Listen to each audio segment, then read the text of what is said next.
Boxing fans.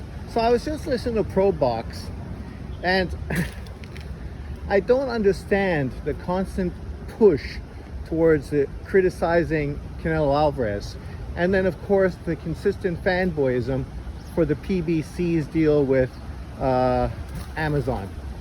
Like, I understand you're trying to push the sport of boxing, and you're not connected to the PBC at all, so you're not connected to obviously the whole deal with Amazon or Canelo Alvarez.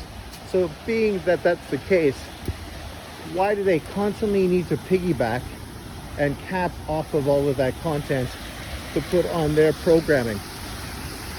They don't talk enough about fights that they're putting on. Like tonight they have Nicholas Walters coming back in a very good fight, and they're not even really talking about that card, but they consistently are hating on Canelo and then pissing up the PBC's leg, acting as if what the PBC is doing is somehow revolutionary. So let's get to this first and talk about this whole Amazon deal.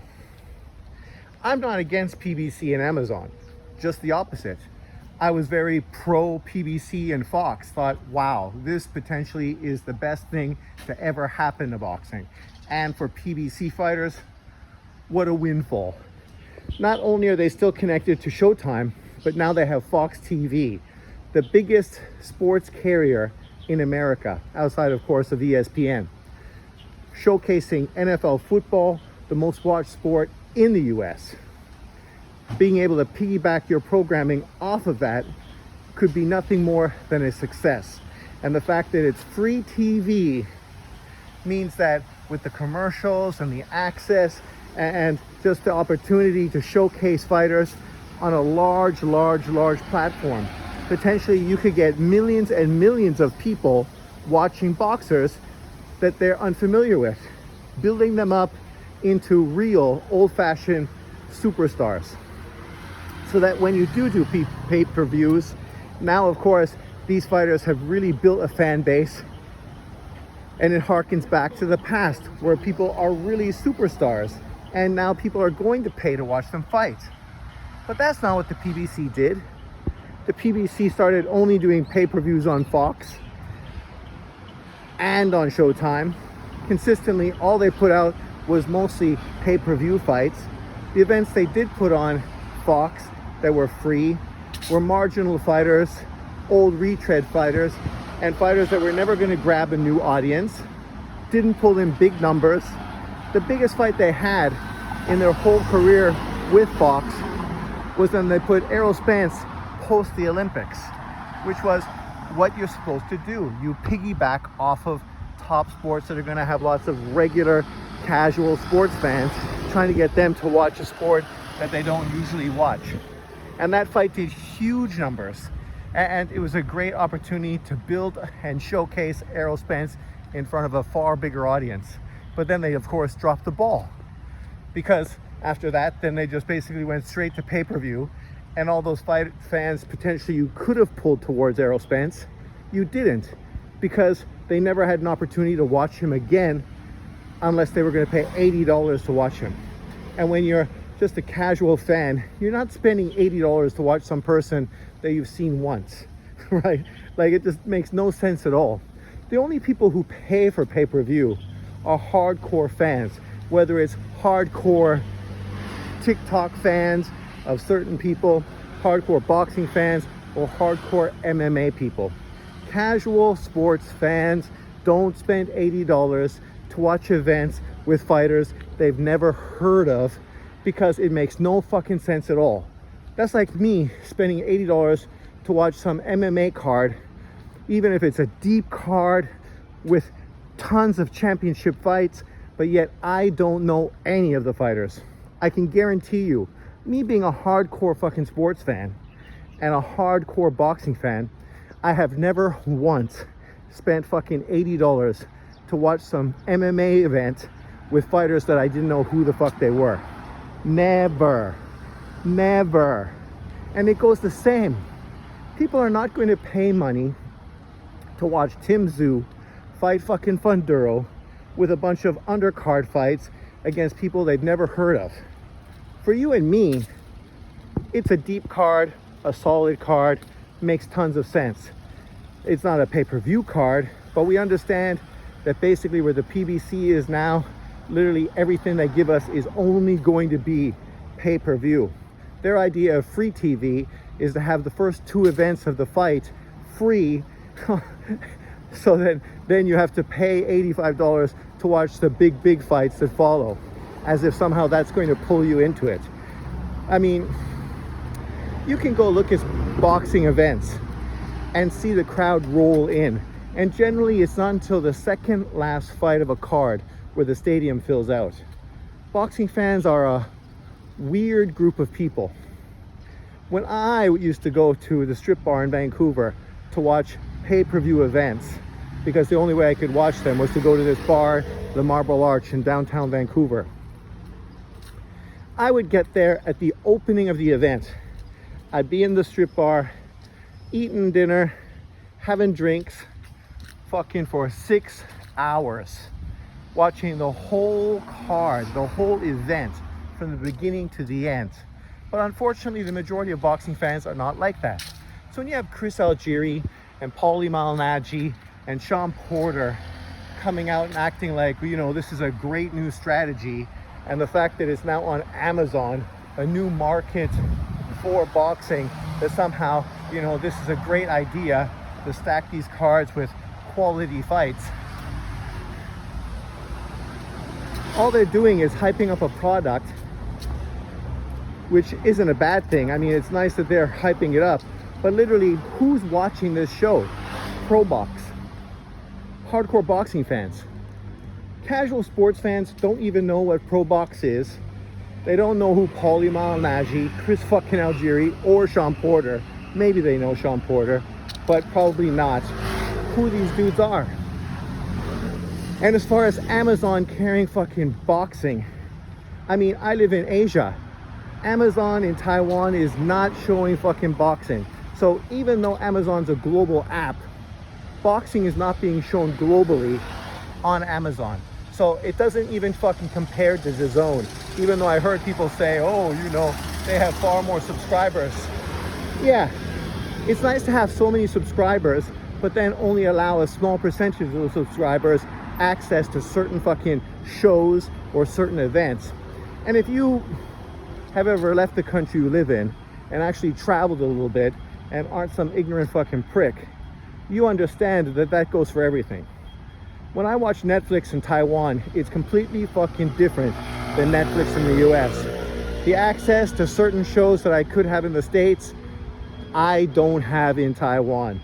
And all the Asian content that I get in Taiwan, Korean shows and whatnot, you don't have access to most of those shows in the States, outside of course of a few that are very popular.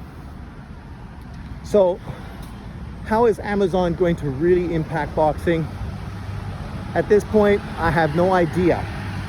But let me say that I was far more excited about the prospects of PBC joining Fox, a US broadcaster, where you could piggyback boxing off of big events like the NFL, than I am on Amazon, a global app that primarily doesn't focus on sports at all.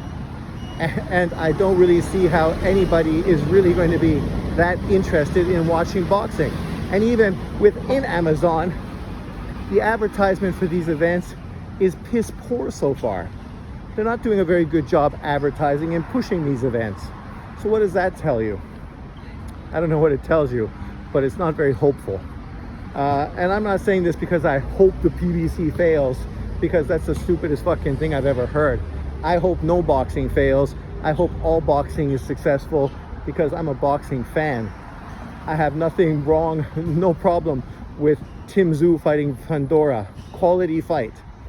And the cards under it, very good. As far as Canelo versus Jaime Munguia, great fight. When we talk about Tank Davis versus Frank Martin, good fight, right? As far as David Benavidez versus Bostic, you know, that's not a fight that I'm excited about at all, because it's not an exciting fight at this point. But outside of those three events, What else is the PBC giving us? 3 pay-per-view model events on a new broadcaster and somehow trying to make a statement. If you want to make a statement, what you should do is be putting these kind of shows on free broadcasting on Amazon, who already has you subscribed, and obviously this way subscribers would get these events and potentially you could build a fan base and a market. And as far as this American PBC fan base, I mean, they didn't do a very good job of saving fucking Showtime. They didn't do a very good job of saving Fox. So somehow I don't think they're going to do a very good job of fucking saving Amazon. But that's just me. Feel free to leave your comment in the comment section below. And as far as this Canelo Alvarez talk, I mean, we've been hearing this shit fucking for years. And the reality of it is, it doesn't matter what Canelo Alvarez does or who he fights. He's going to be heavily criticized by a bunch of fucking haters on YouTube. That's just the way it is. Guys, they completely show a double standard whenever they talk about fighters they like, and then they talk about Canelo, who's done far more than every single fighter they've ever talked about. Literally, I asked all these guys this simple question. Okay, so you hold Canelo to this high criticism. Now tell me, what fighter you support that's doing more, that's done more than Canelo Alvarez? And the response is always nil, zero, coming out with hateful comments, rhetoric, and a bunch of fucking bullshit, but never naming a person, a boxer, that's actually done more and is doing more than Canelo Alvarez. Because they can't. That's why this criticism is just asinine. And for a guy like fucking Tim Bradley, Algieri, fucking Paulie Malignaggi, Sean Porter, you could almost put those 4 fighters' careers together and you'd be fucking hard fucking pressed to equal what Canelo Alvarez has done. Truthfully, Bradley is a 2-time unified champion, two-weight unified champion. Sean Porter is a 2-time, 3-time champion at welterweight, never made one successful title defense. Chris Algieri, his biggest accomplishment was fucking surviving Ruslan to win a IBF or a 140-pound world title, and then getting his ass beat up by Manny Pacquiao, and then going on to get beat up by every single person he faced afterwards. And as far as Paulie Malignaggi was a good boxer with no power that fucking got knocked out by every single legitimate fighter he ever faced. And there you are. But yet these guys are so heavily critical of Canelo Alvarez. I mean, I just can't fucking understand it. Not at all.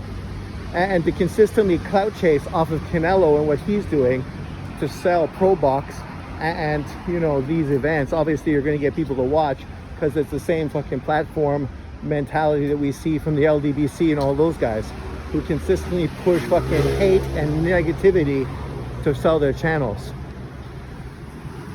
The irony is, though, they're acting as if Canelo doesn't fight David Benavidez, a guy whose next fight is not even at 168 pounds, that somehow this is going to impact his legacy. It's the stupidest bullshit I've ever fucking heard. David Benavidez is fighting Gvozdyk, a guy who just came out of retirement, has faced 3 fucking scrubs, and somehow that means he's doing what Canelo isn't doing? Give me a fucking break. Like, yes, sure, Gvozdyk in beating Adonis Stevenson accomplished more than Jaime Munguia did. He had one really great fight against an old fighter to become a champion. And then when he defended it against another world champion, he got his ass knocked out. So, congratulations. Now after, you know, losing your money because of the Russian-Ukraine conflict, now he's coming back to the sport of boxing. Lucky for him, he's getting a good payday fighting David Benavidez, but he's just as likely to get knocked out by David Benavidez and go back in retirement, and that will be the marginal payday of his career. Because how much money do you really think he's going to get to fight Benavidez, who's not a star, on the undercard of a Tank Davis-Frank Martin fight? It's not even a showcase fight. like David Benavidez' last two opponents. Why? Because Gvozdyk is not at the level of Andrade or Caleb Plant at this point of his career. So they know it won't sell. So they have to piggyback off of Tank Davis. And Tank Davis fighting Frank Martin also isn't a fight that's going to sell. So they need to make sure that they put support behind the fight to get people interested. But then to act as if this is a great pay-per-view, it's like, give me a fucking break. Give me a break. Like, and the funny thing is, when these people talk about this and hype up this shit, they completely ignore, not so much Probox, but a lot of these American YouTubers, what's going on in Saudi Arabia and the potential card that we just saw okayed between Matchroom and Frank Warren's promotional company, which is fucking an unbelievable card. Already been solidified that Deontay Wilder is going to be fighting Zhang on the undercard of Beterbiev and Bivol, right? Which in itself is fantastic. You're having an undisputed light heavyweight world title fight, and then you get two of the hardest punchers in heavyweight boxing, both coming off of losses to Parker, but still super dangerous fighters stepping in to put themselves back into contention for a big world title fight for the winner of that fight. And obviously Americans are going to be pushing for Wilder to come back and tame Zhang. And of course, anti-Americans are going to come back hoping the big Chinese fighter sends Wilder into retirement and puts himself back into contention for a big money fight, potentially against AJ for both of them, which obviously would be a huge money fight for both Wilder and Zhang. And the irony is, Turki Al-Sheikh just offered David Benavidez, not the Canelo Alvarez fight, because he even understands that this fight is not that big. You got a weight bully fighter in Benavidez, who's fighting at 175 next, who's just hoping to get a cash out payday against Canelo Alvarez. So I'm going to do something that makes sense. I'm going to offer him the undisputed unification fight between the winner of Bivol and Beterbiev. And it's the same accolades, undisputed. The only difference is you can't cap and clout chase off of Canelo because neither Beterbiev or Bivol are the household name that he is. So while you're going to get big money fighting in Saudi Arabia against the winner, it's not a, you know, chasing the bag type of fight. It's a legitimate fight between legitimate opponents. Let's see if David Benavidez steps up and takes that fight.